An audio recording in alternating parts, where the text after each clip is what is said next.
fa isan'ny lohateny nambarantsika moa tao anatin'ny fampahafantarana voalohany teo kosa ny fihaonana teo amin'ireo candidat mirahalahy izay hiatrika ny fiodizana faharoa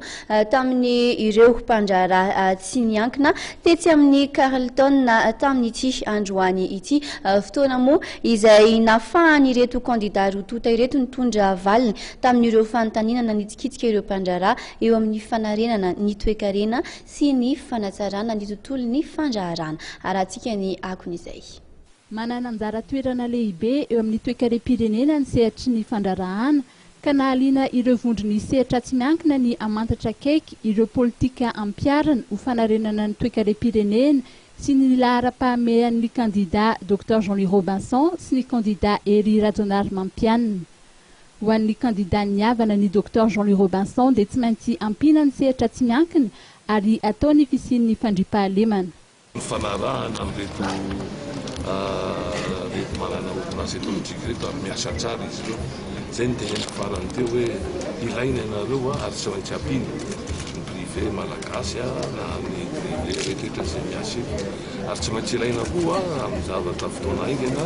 ny atongava an'ireo vory eto amintsika sy ireo asa. Zay ny totra ny nafinaritra be miaraka ny vodina reto zany tokony andraikitra patron ho azy makany amin'ny secteur formel zany fa tsy maintsy apetraka daholo zany lay tontolo izay atongavana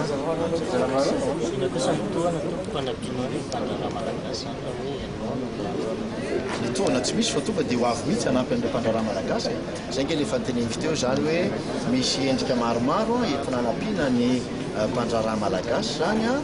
dia ao moa izay fanangatahan'ny mpandraharaha malagasy zany hoe tokony hanampiana azy eo amin'ny lafiny araketra, eo amin'ny hanampiana azy eo amin'ny lafiny arabola, ny tadiavana loharam-bola zany le financement zany izay hanampiana izy ireo nefa koa dia misy izay efa nyteneniko teo hoe eo amin'ilay lafiny antsoina hoe sécurité fotsiny amin'ny ankapobeny azy dia efa tokony hanampiana azy ny fiarovana ny fananana sy ny olona, ny fiarovana le tontolo izay iasany mihitsy satria tsy maintsy tontolo milamina ny azoana miasa eo amin'ny firenena ary ao anatin'le sécurité koa le voalaza rehetra teo hoe le sécurité eo amin'ny lafiny araketra, eo amin'ny lafiny araky ny lalàna, ny lafiny ara-panjakana maro samihafa zany rehetrarehetra zany. Ireo candidat roa tonta moa dia samy nanamafy ny mahazava-dehibe ny isian'ny fifampiresahana eo amin'ny fanjakana sy ny sehatra tsy miankina.